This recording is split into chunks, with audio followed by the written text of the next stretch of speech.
Mr. Muhammad is going to say something to us before we get started. So he wants to talk to y'all about his DJ experience and his entertainment empire that he runs. Ladies and gentlemen, DJ Khaaliq from Khaaliq Entertainment. My name is Khaaliq Muhammad, aka DJ Khaaliq. Brian, you wanted me to talk to him about diversifying, and all that. So I guess I'll start by saying I started out as DJing, but DJ Khaaliq is my brand as far as DJing, but I also throw parties. So I promote parties and all that, and that brand is Khaaliq Entertainment. And then I have a brand with the media stuff, that's Khaaliq Media. So it's all really under the same umbrella. It's really the same thing, and it all grew out of the same place. But I started out, unlike you guys are fortunate to be in this class. I taught myself to DJ. So I was about you guys' age when I started DJing, and I simply would just do little stuff around the house, just running looking at rappers and stuff like that, run the MC, because I never wanted to be a party DJ ever. I wanted to be a show DJ. We had a little group. It was 3 of us all together. So I was the DJ. We had 2 MCs. So we would do shows and block parties, little stuff like that. So when it came to buying equipment and stuff like that, we needed the money. And I'm saying when I say equipment, I mean drum machines, keyboards and stuff like that. So we would throw a party to get the money for that. So that's where the promotion came in. But at the time, we just threw parties just to fund, the rap group part of the thing. So we would do that. And I would start getting calls to DJ weddings and basement parties and stuff like that. And before you know it, it became a service. But I really didn't want it to be a service. I was still focused on just being a show DJ. Well, that wasn't taking off as fast as the DJing part of it. So as entrepreneurs, what you guys are gonna be. I mean, how many of you guys really want to do this full time as a DJ? So roughly 1/3 of the room. Yeah. So as a full-time DJ, it's a hustle to it, but everything you do is a hustle. Going to work is a hustle. You have to get up in the morning at a certain time. You have to get yourself out of the house. So if you're going to do a DJ full-time, I kind of had the clients first, because like I said, we was focusing on doing shows. We would do all the college parties, and we was just rapping, and then we was trying to get the rap thing off the ground. So when the DJing started taking off, I had to develop my own contracts. I had to develop my own, system of doing things. And at that time, we had records. We didn't have the MP3s and things like that. So I would have to buy my own records. So I was honing a craft with really no training. So it's fortunate you guys get to see structured people that's already up and running, and structured people that already know what they're doing. But just like these guys, they fumbled through it like we all did, right? You know what I'm saying? And before you know it, we knew what we was doing, but we had to fumble through it. So you guys are fortunate to be in a class where they're teaching you how to do it. And as far as the skill side of DJing itself, the only formal training I had, I played a lot of hip hop. I really wasn't a house music DJ like Chicagoland was doing. I liked hip hop, so I had a buddy, he played house. And we started out, it was a team of us. There's a guy named Gary Cooper, there's a guy named Rory Johnson, it was myself. So I would play the hip hop, Gary would play the house, and Rory would play the R&B, soul, music type stuff. So as we honed our skills, Gary, playing house music, he knew how to blend. I'm cutting and scratching, I ain't blending none of that. So he taught me how to blend. He taught me, the pitch bends are shorter on the tempos and longer on certain tempos and all that. So that's really the only formal training I had. Everything else I did watching TV, and we didn't have YouTube and all that type of stuff back then. So we would watch TV, and I would say, oh, well, that's how Jam Master Jay do it. You know what I'm saying? Or this is how Jazzy Jeff would do it. So that's how we honed our skills. It wasn't being developed like it is now it is. So like I said, coming all through the 90s, I kind of started getting out of the beat thing, trying to do the beats and be a rap artist. So I started producing tracks for other artists. And you know what I'm saying? We was out in the suburbs, we was in Aurora. And I had the only studio out there that was strictly dedicated to hip hop. We had a house music studios out there. The white guys had the rock bands, and then we had a couple older cats that sold R&B studios, but nothing straight for hip hop. So we was buying all the samplers and all that, and like I said, funding that through the parties. And as time went on, I kind of got more into the DJing side than into the rap show DJ side because it was paying bills. And you know what I'm saying? And as it flowed, I had already been throwing the parties, so I got more into throwing the parties overall and just controlling the whole environment of throwing the parties. Because a lot of times as a DJ, and these guys will tell you, these promoters don't like paying you. So promoters can make $3,000, $4,000, $5,000, $6,000 sometimes and look at you and try to give you $50, $70, $60, $70. So I didn't like that whole process. So I said, well, I can throw the party. You know what I'm saying? So I knew how to get flyers. I knew how to talk to club promoters to get the venues and things like that. So I would start doing that myself. And that extended that arm, the entertainment promotion side of it. So going into roughly like 96, 97, that's when we was like real deal throwing parties. And still, at this point, we weren't even in, I had all the drum machines, I had the whole studio built. At this time, we was just putting it in our pocket. So as a crew of DJs, and then two of the guys who was rapping with us, we would just throw these parties to fund our situation. We could pull down $3,000 or $4,000 in the 90s. So it's a very, very lucrative business if you control it. If you don't control it, if you just a DJ, then you might want to look into getting a manager to get you your proper money. You might want to look into getting somebody to help you, you know what I'm saying, with your contracts and stuff like that. But that's my story as far as that. Then coming into like 2000, 2001, I'm putting out like CDs and my mixtapes and stuff like that. And I'm doing the whole thing. I'm doing the prints. I'm printing the CDs. I'm doing the cover art, you know what I'm saying, everything through the whole situation, purchasing everything, taking it to the stores myself and all that. So that's how the media first started, you know what I'm saying? And then coming to the YouTube era, and I would text a picture of me and Fabulous or some celebrity I was with one night, and I would get 20, 30 likes on the picture, 100 likes on the picture, but then I would post a video out and it'd get 1,000 views, you know what I'm saying? So I started seeing, okay, it's something here. So I spent 2 or 3 years buying my own cameras, buying all the lighting and stuff you see around here right now, and just trying to hone that. So now I'm in the process of developing the third wing of my business, and it's up and running. I just finished doing a wedding video on that. I do the editing side, so it's a full service on that side. So overall, one thing grew into the next thing, but it's all about, you know, taking care of yourself, being a good entrepreneur, honing your skill, and being the best at whatever you want to be. You know what I'm saying? And so if you're looking to do this full time, you really have to be really, really, really disciplined, because you have to get out the bed to do the work for yourself, because there's nobody to get you out of the bed to do the work.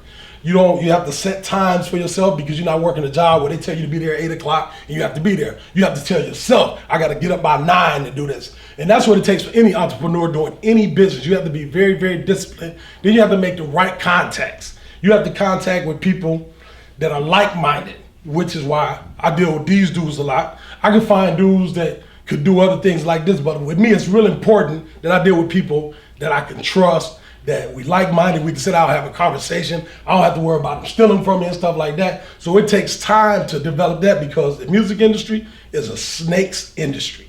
That's all. Like, everybody in the industry is trying to get something out of you, trying to rob you, trying to lowball you on this. So that's where I personally took control of my situation, and I wanted to be in full control of that.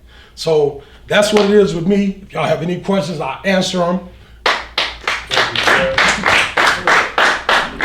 Somebody got a question. And it's like I said, it was like 6 of you guys want to do it full time. Now really is the time. Now is your time to do it, because like I said, I started when I was your age. It's people around you now. You got school parties, basement parties, stuff like that. Don't be scared to do that. Don't be scared to just take what you know and go do it. You may be looking on YouTube and stuff, TV, and you see guys, it's 5,000 people in the crowd, and they look like they've been doing it for years. They have been doing it for years, but you are better now than the people around you at what you do, and you don't even know it. So never never underestimate your ability to do it, because the party is there. You got the music, they need a DJ, hey, go ahead and do it because anybody can do it. It's just a matter of having the confidence, and the only way to get is like on the job training. The only way to get better at something is to constantly do it. So never be scared to just jump out of there. And you know, this is a business. You don't need a license. You ain't got to be certified. It's nothing. You just can start. All you need is a few dollars to put on some equipment. And if you ain't got that, you go rent the equipment. You make the people that's hiring you pay for the equipment, and then you make them pay you for your service. I have a question. How do you structure your contracts? How do you go about how you structure them? Well, do you mean how do they look, or how did I go about doing it? How do you go about doing it? Like, do you tailor it for the event, for the person, or do you have like a set contract that you use all the time? Okay, mine is just generally a set contract I use all the time, but it's a Word document. So if I have to make certain adjustments to it, but generally 99.9% of all the joints I do, it has the same contract, and all it generally states is it's I, the producer, or you know what I'm saying, and then it's me, the DJ, agree to make a service. I got a date, venue, time, a deposit. You know what I'm saying? I tell and to remember this, guys, when somebody's hiring you, always take a deposit, because if somebody hire you for September 12th, okay, and you tell everybody else, I got this gig September 12th, and you rejecting all the other gigs, and then this person cancels on you, you could have 5 or 6 more gigs, but this person locked your time in. So what it costs to lock that time in is your deposit. You say, I need, if the gig's a $500 gig, you tell them I need $250 right now. That's how we secure that date. So after you pay the $250, so I put it's structured like that in the contract. They pay a $250 at that. That's what the deposit was. This is what owes. At the bottom they sign it, and that $250 guarantees that no matter what happens on that day, you will get at least $250, even if you don't have the gig. So you never like left empty without nothing. So it's non-refundable. Non-refundable. But that's standard. That's if you hire Jay-Z, that's how it would be. You see what I'm saying? If you go to a banquet hall for a wedding, that would be the same way. So that's standard. So never be scared to ask people, hey, yeah, you need to pay me before this. And it's simply just to lock that date up. So then at the bottom of the contract, I sign, they sign. It's generally, I tell everybody it's straight to the point. I have up in the top corner, I have my logo. I have it's like my email, all my information. Then I ask for their information at the bottom. We sign, and that's it. So it's legally binding. It's legally binding. You guys remember that because of the skill sets that you have learned in this class, your time is now worth money. Yes. Well, during the gig, do you ask them before the party what music would they like to hear? Yeah, that's a good point. Generally speaking, because nationality, most of the time if somebody black hire you, you generally know what they want. But say like it's a wedding. So when I do a wedding, you know, they always got the special song they want to first dance to. They got the song that they want the bridal party to come out to. So I tell everybody 2 weeks before that, no less than 2 weeks before the date of the wedding, get those songs in. So they always got, you've been to a wedding, so you see that list of songs so when the bride and the groom come out, when you introduce the wedding party come out, when all that, so you got about, and it's generally usually be about 7-8 songs. Right. So ahead of time, I tell people, you give me those special songs you need, but as far as the regular reception and all that, I pretty much got it. I ask them, do they want curse in a clean version, stuff like that. But generally speaking, when somebody come to hire you, they got an idea already of what you do. Like I hardly ever get a call for a poker party. You know what I'm saying? Like people know I play hip hop, R&B, house, reggae, you know what I'm saying, disco. I play old stuff, I play new stuff. So they generally know that. So you don't hire a plumber to do electrical work, kind of. You know what I mean? Does that make sense? Does that answer your question? Right. So you can ask them, but now trust yourself as a professional, because you don't want nobody to turn you into a jukebox. You don't want anybody to say, I want you to play this at this time, that at that time. You don't really, people that need that, they need an iPod. You know what I'm saying? And let them just play their music. But they got to trust you to do the job that they hired you for. You know what I mean? Does that make sense? Yeah. So, and also too, let me add on to that. Like always take control no matter what the event is. If it's a birthday party or a regular party or promotion, especially if it's a wedding. Yes. Take control and you dictate, because if somebody has to tell you what to do, and the more they want to tell you, the less they want to pay you. Yeah, Now, that's when you go in and take control, like he just said, you go in, you're doing a wedding. You go in and you say, hey, all right, okay, so look, let's make a list. I need your first dance song. I need your bridal party song. I need this. They're going to look at you and they're going to say, wow, he knows what he's doing. Exactly, And they're going to be exactly. happy about paying you. But if they have to call you and remind you and, hey, you never got my first dance song, the more they have to tell you, the less they want to pay you. Yeah, exactly. Always take control of the situation. Swizzle. You didn't have a question? You raised your hand. I think she was leaning. Oh, okay, I'm sorry. And to piggyback off that, like I said, never underestimate your skills. If I hire a guy to come tow my car, I get out of the way and let him tow it because that's what I hired him for. Yeah. So that's what he's telling you. Like if somebody hires you to do, the high school prom or whatever like this, they hired you to do that job. So you tell them any cricks and cracks, any middle stuff like that I can take care of, I'll take care of. But for the most part, I know what I'm doing. That's what they hired you for. So, Be confident. any other questions?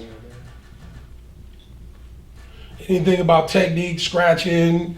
Because and there's different levels of DJs too. You guys got to remember. You got some DJs that only do clubs.